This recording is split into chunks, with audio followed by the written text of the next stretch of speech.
छोड़ने की कला।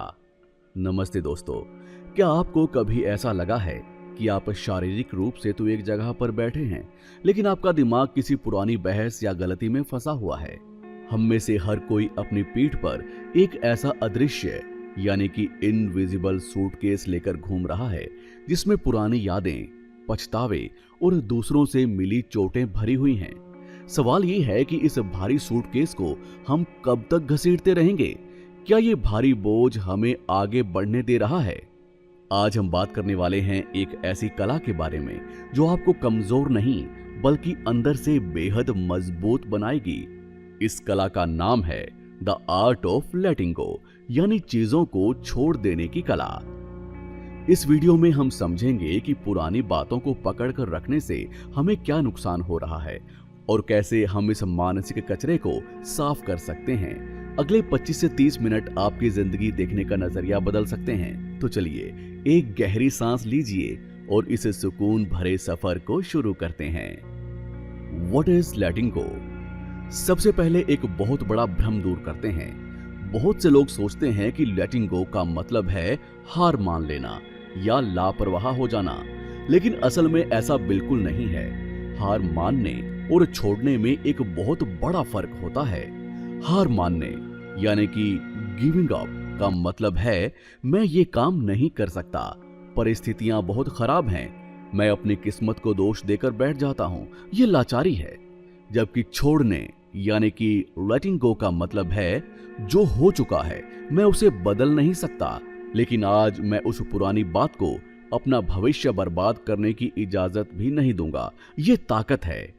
इसे एक छोटे से उदाहरण से समझते हैं। मान लीजिए मेरे हाथ में पानी का एक गिलास है। अगर मैं इसे 1 मिनट के लिए पकड़ूं तो कोई फर्क नहीं पड़ेगा। अगर मैं इसे 1 घंटे तक पकड़े रखूं तो मेरे हाथ में दर्द होने लगेगा, और अगर मैं इसे पूरे दिन पकड़े रखूं तो मेरा हाथ सुन्न हो जाएगा और मैं पैरालाइज्ड महसूस करूंगा। यहाँ पानी का वजन नहीं बदला, लेकिन मैं इसे जितनी देर तक पकड़े रहा ये उतना ही भारी होता गया।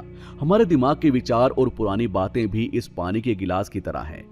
उन्हें थोड़ी देर सोचना ठीक है, लेकिन हर वक्त पकड़े रखना आपकी मानसिक शांति को खत्म कर देता है। Why do we hold on?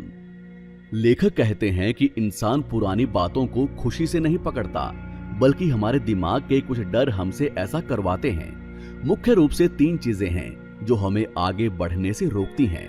पहली चीज है कंट्रोल करने की लत, यानी कि डायकोटोमी ऑफ कंट्रोल।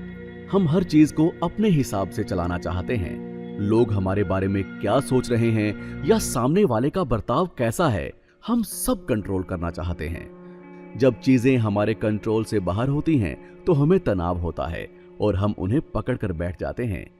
दूसरी चीज है अनजान भविष्य का डर, यानी कि फियर ऑफ अननोन।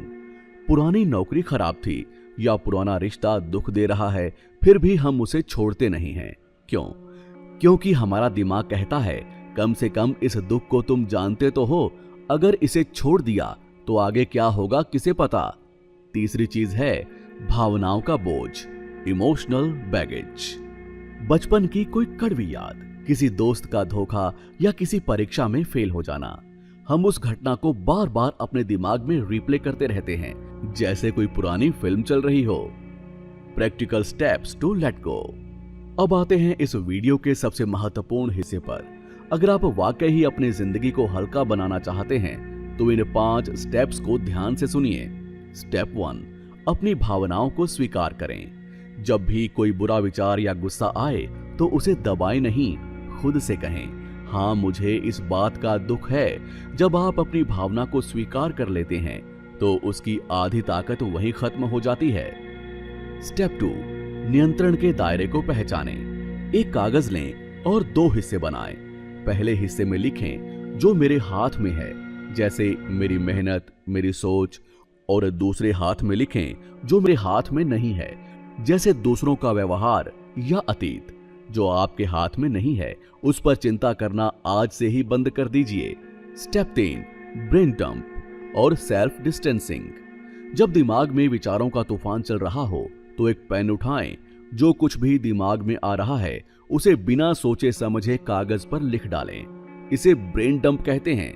इसके बाद खुद को एक तीसरे व्यक्ति की तरह देखें। सोचें कि अगर आपका कोई दोस्त इस समस्या में होता तो आप उसे क्या सलाह देते। स्टेप 4, गैर निर्णयात्मक सोच अपनाएं। खुद को या दूसरों को हर समय अच्छा या बुरा का टैग देना बंद करें। अगर आपसे कोई गलती हुई है तो ये मत कहिए कि मैं एक नाकाम इंसान हूं, बल्कि ये कहिए कि मुझसे गलती हुई है और मैं इससे सीखूंगा।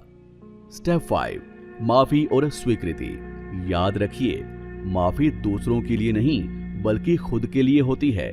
जब आप किसी को माफ नहीं करते तो आप उसे अपने दिमाग में मुफ्त का किराया देकर रहने के लिए जगह दे रहे होते हैं। अतीत को स्वीकार कीजिए और आगे बढ़िए। Part 5, common area of attachment. आइए अब बात करते हैं उन 3 मुख्य जगहों की जहां हम इंसान सबसे ज्यादा अटकते हैं। पहली जगह है टूटे हुए या कड़वे रिश्ते। कोई इंसान आपकी जिंदगी से चला गया या उसने आपको धोखा दिया। आप आज भी उसकी सोशल मीडिया प्रोफाइल चेक करते हैं। ये खुद को जख्म देने जैसा है। लेखक कहते हैं कि हर इंसान आपकी जिंदगी में पूरी किताब बनने नहीं आता। कुछ लोग सिर्फ एक चैप्टर की तरह आते हैं, आपको कुछ सिखाते हैं और चले जाते हैं। दूसरी जगह है पुरानी असफलताएं और पछतावे। काश मैंने उस वक्त वो फैसला ना लिया होता। ये वाक्य इंसान को अंदर ही अंदर दीमक की तरह चाट जाता है। उस समय आपकी जो समझ थी उसके हिसाब से आपने अपना बेस्ट फैसला लिया था। अपनी पुरानी नासमझी के लिए आज के समझदार खुद को सजा मत दीजिए। तीसरी जगह है दूसरों को खुश करने की आदत। हम हमेशा इस फिक्र में रहते हैं कि लोग क्या कहेंगे। इस चक्कर में हम अपनी खुशियों का गला घोंट देते हैं। सच तो ये है कि लोगों के पास आपके बारे में सोचने का इतना वक्त ही नहीं है। कंक्लूजन दोस्तों, लेटिंग गो कोई एक दिन का काम नहीं है जिसे आपने आज किया और कल सब ठीक हो गया। ये एक डेली प्रैक्टिस है। जैसे हम रोज सुबह अपने घर का कचरा बाहर फेंकते हैं, वैसे ही हमें रोज अपने दिमाग के अनचाहे विचारों को भी बाहर फेंकना होगा। जब पेड़ से पत्ता गिरता है तो पेड़ रोता नहीं है, क्योंकि उसे पता होता है कि वसंत आने पर नए और खूबसूरत पत्ते वापस आएंगे। आपकी जिंदगी भी वैसी ही है। जब तक आप पुरानी चीजों को अपनी जिंदगी से अलग नहीं करेंगे, तब तक नई खुशियों के लिए जगह नहीं बनेगी। आज रात जब आप सोने जाएं, तो अपने दिल पर हाथ रखकर खुद से कहिए, जो हुआ अच्छा हुआ, जो नहीं हो पाया उसे मैं स्वीकार करता हूं, मैं खुद को आजाद करता हूं। याद रखिए, चीजें इसलिए दर्द नहीं देती क्योंकि वो मौजूद हैं, बल्कि इसलिए दर्द देती हैं क्योंकि आपने उन्हें बहुत कसकर पकड़ रखा है। अपनी मुट्ठी खोलिए, आजाद हो जाइए। अगर आपको ये वीडियो मददगार लगी हो तो इसे लाइक करें और चैनल को सब्सक्राइब करना ना भूलें। मिलते हैं अगले वीडियो में। तब तक के लिए मुस्कुराते रहिए। अलविदा।